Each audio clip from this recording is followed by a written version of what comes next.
Prowl 1701 here, and today on Face Off, I'm going to be responding to the poll, which 5th Doctor season do you think is the strongest? So, seasons 19, 20, and 21. Which one do you think is the strongest? And the way that's worded, it's really hard to tell if I meant that subjectively or objectively. But, for me, it's a tricky one to answer, because I think season 20 is the most consistently good season. But aside from 5 Doctors, which again, that's debatable whether you actually count that as part of season 20 or not. I do, but some people don't. I don't think it quite hits the highs of other seasons, the other two, but it doesn't hit the lows either. Like, season 19 and season 21 have high highs and low lows in them. Season 19 has Castrovalva, which for me is a high high. Earthshock, which is a high high for a lot of people. Fort of Doomsday, which is a really high one for me. But it also has stuff like Time Flight, which tends to have a bad reputation. Kenda, which is either a high or a low for people. It's a low for me. The Visitation, which is also a high. And I feel like I'm missing another low in there somewhere. And then season 21, of course, is bookended by lows, with Warriors of the Deep and Twin Dilemma, but it also has Caves of Androzani and Resurrection carrying it, with Frontios being pretty good, and Planet of Fire being kind of mid-tier, to be honest. So there's extremes in season 19 and season 21.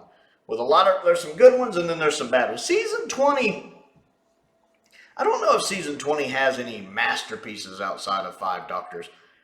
Enlightenment is really good, and I personally love Arc of Infinity, even though I know there's some people who don't like Arc of Infinity, but I feel like there's no actually bad stories in season 20. I like Arc of Infinity. I like Snake Dance.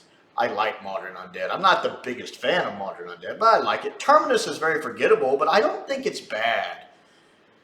It can kind of put you to sleep, but somehow I don't think it's bad. I really like the updated effects for it a lot. They really help it a lot. And then Enlightenment's good. And I like King's Demons. It's my favorite of the Davison two-parters. I really enjoy it. And of course, I love 5 Doctors. So that was a really hard question for me to answer, which is why I thought it would make a good poll. I don't actually have an answer. I don't know which one I think is the strongest.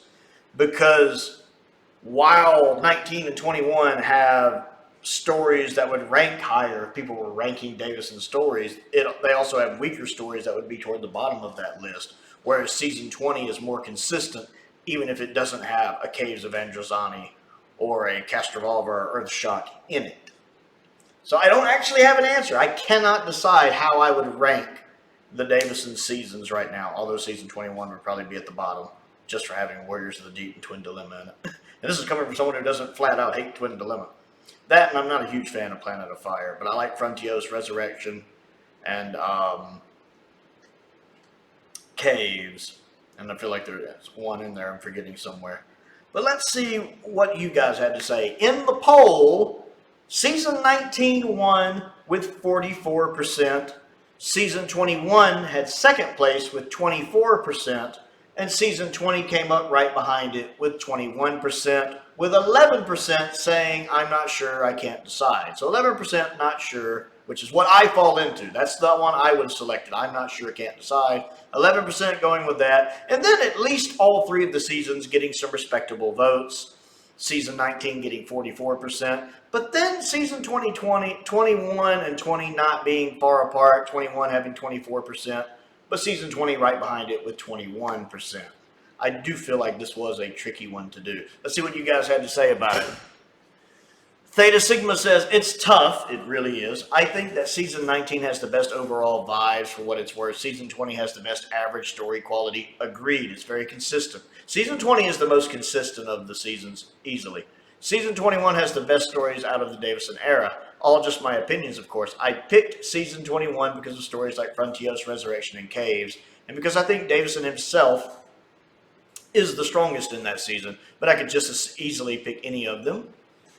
Colin Coney, who is one of my top tier patrons on Patreon, says all 3 seasons have really good points, as well as stories that definitely contributed to the declining perception of the quality of the show in the 80s. In the end, I went for 19 because while I think 20 is probably a more consistent season and 21 has my favorite Davison, which is Resurrection, I think that 19 has some really good stories. Castrovalva, Doomsday, Earthshock, and the only real stinker is Kinda for me. Even Time Flight is watchable. 100% agree with you. I feel like Time Flight, while not being stellar, is underrated, and I prefer it over Kinda any day. Although the first half of Kinda is really bad, the second half of Kinda I think is watchable. And as much as I have fondness for the awfulness that is Warriors of the Deep, it is pretty bad. I find Androzani a bit overrated. Same. It is really good, but I don't feel the need to rewatch it often. Exactly how I feel as well. Me and Colin on the same page here. I love Caves. I think it's objectively amazing. I think it's a tad overrated. And I think it's one of those that kind of like Genesis for me. It's that top shelf fine wine viewing. I don't watch them a lot. I have to be in the mood to treat myself with them. Overall, this is a pretty difficult one to choose, but there is no way I will cop out and say I can't decide. I had to. Although I've ranked them often enough, and I think when I was ranking all of the seasons, 19 was the highest. Back when I did my big series last year through most of this year, it ran from like October to July. I think the highest Davison was 15, but at the time I hadn't seen all of 20, and some of 20 I hadn't seen in a while. There is a case to be made for each season, but in the end, I just prefer 19, I think. Paul Bailey, a fellow YouTuber, says, Season 21, definitely his strongest season with incredible stories like Resurrection of the Daleks and Caves of Androzani, but over the last month and rewatching all of Season 20 thanks to the Blu-ray, I'm actually loving it more than Season 21. But Season 21 is definitely his strongest. XO8 Chill says, I haven't seen all of Season 21 yet, so I can't speak on that. It does include the infamous Twin Dilemma and Warriors of the Deep, but Caves is a masterpiece too. I'm guessing for me it'll end up being the weakest Davison season. I call it the weakest. Season 20 is quite solid. It doesn't have any really bad stories, but I also don't find myself adoring any other than the Five Doctors. Exactly. Arc of Infinity and Snake Dance are good. Maldron and Terminus have good moments. Enlightenment is a highlight of the series. And King's Demon is fun, but only 2 parts, and the Five Doctors are a joy to watch. That's a pretty good way to sum it up. Season 19 is much, much more turbulent.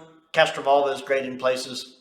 Fort of Doomsday is solid. Visitation is a hidden gem. I love the Visitation, especially with the surviving location work. Earthshock is a masterpiece. Kinda isn't amazing, but has some parts I really enjoy. Personally, Black Orchid is really fun and enjoyable while not outstanding, and Time Flight lives in infamy. However, I just have a real soft spot for this season. It got me into Classic Who, and I love revisiting it. So I'd say the trajectory of Davison's seasons is a slow decline. Stephen Crane, who is one of my top-tier patrons and was my very first full top-tier patron, a very opinionated fellow. We've had many fun discussions over PMs on my Patreon.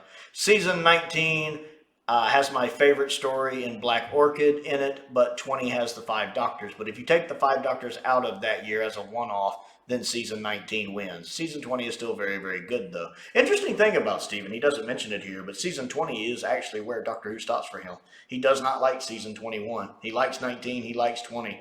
But I don't think he really likes 21 very much. I'm not sure his actual thoughts on Caves. But for him, and we've discussed this before, for him, Doctor Who runs from Season 7 to Season 20. Well, through the Five Doctors, basically. I don't know if he'll get the Season 21 box set when it comes out. Philip says, I'd pick Season 19 for the cliffhanger of Earthshock Part 1 alone, which is a phenomenal cliffhanger. Which, well, if you were there on March 8th, 1982, you know. I was technically around, but I was very little. I certainly wasn't in the UK to see it. But it also has Castrovalva, a story which has interesting concept. My favorite Fifth Doctor story. It is the third part of a very strong trilogy and contains some of the most intriguing post-regeneration scenes ever, and introduces the Fifth Doctor, which frankly was a breath of fresh air after 7 years of Tom. Fort of Doomsday, top marks for set design, and Burt Kwok, points dropped for having ancient Chinese wearing modern day jeans. I don't know if I've ever noticed that, and everything else. I love Fort of Doomsday myself. I love it. Kinda, multi-layered and offbeat storytelling. It's all right. The Visitation, a very traditional story with a good twist ending. I do like the Visitation. Black Orchid, the first true historical since 1966 and the last ever produced for the show, and we need more. Earthshot, enough said, and Time Flight, which has Concord. Bananas Are Good says, I used to think season 21, but thinking about it, there are so many good stories back to back in 19. Season 21 comes in very close behind for me, though. Normally Normal says, I think all three are a part of Piku, but season 20 is my favorite. For my top 5, it's season 20, 21, 25, 6, and 19. Ooh, no Tom Baker in the top 5. Interesting. Simon Mincher, another one of my Patreons, says, season 19 has some quality stories, but also some dross like Time Flight and Kenda. Season 20 is the most solid and consistent. That's come up a lot from a quality perspective, and features the 20th anniversary special, The Five Doctors, so it has to be 2, in my opinion. That's come up a lot. People saying the same thing, basically about 19 and 21 having high highs and low lows, but season 20 being solid and consistent across its run. That's what I said at the beginning of the video, and you're seeing that playing out here in the comments as well. Henry Andrews says season 21 because Caves of Androzani slays, as the kids these days apparently say when something is pretty good. Jake says, season 19 easy. It's basically the perfect season. I love the TARDIS team. Season 20 is okay, but nothing special other than the 5 Doctors, and I can't remember season 21 very well, so it's probably not that incredible. Season 21 has Resurrection and Caves in it, and they're both really good. Plus, I like Frontios as well. Gregor White says, definitely 20. King's Demons is the only bad story. 19 has Kenda and Time Flight. 21 has Warriors and Twin Dilemma, and The Awakening. The Awakening's not very good either. Lee Carroll says, hard to say. All 3 seasons are a mix of half good and half bad and so-so. And Shamrock Particle, who is one of my YouTube members, says, season 21 gets a tad repetitive with gimmicks. It has a strong produced style, but not the greatest sci-fi. Season 20 should feel stronger given the content and ideas presented, but yet somehow doesn't. And voting for 19, it's got solid production, but also has the strongest and most creative sci-fi ideas at play. For one brief example, how Four to Doomsday innovates on the tropes of alien abduction. Pertwee style, aliens gonna invade modern day Earth again, and Hartnell style, hey kids, wanna watch some history you don't use on the quiz for teacher, is genuinely ingenious. That sentence came out a little weird for me reading it. Yeah, it has a couple of issues, like Tegan showing one-time skills of drawing language, and Burke Kwok is underused, but the rest is generally so good that I'll let bygones be bygones. It is a very underrated story and is forward-thinking as Terrence even comes up with system on a chip. Well, 3 chips, but the modular design is very logical and efficient in scope. And then Bobby Frackle says, really? Which is not an answer. I wonder which one he picked. So, the comments being a mixed bag, but a lot of people saying 19. The votes agreeing with 19. And again, I'm picking undecided on this one because I have a feeling my opinion is going to change depending on what week it is. After rewatching season 20, I really like season 20 a lot. So, if I was held at gunpoint, I might say season 20 right now, if it includes 5 Doctors in the mix. If not, that'd be a little harder, but it would still be between 19 and 20 for me. So, if you didn't get a chance to vote in this poll, I'd like to know which one of Peter Davison's seasons you think is the strongest. Comment down below and let me know.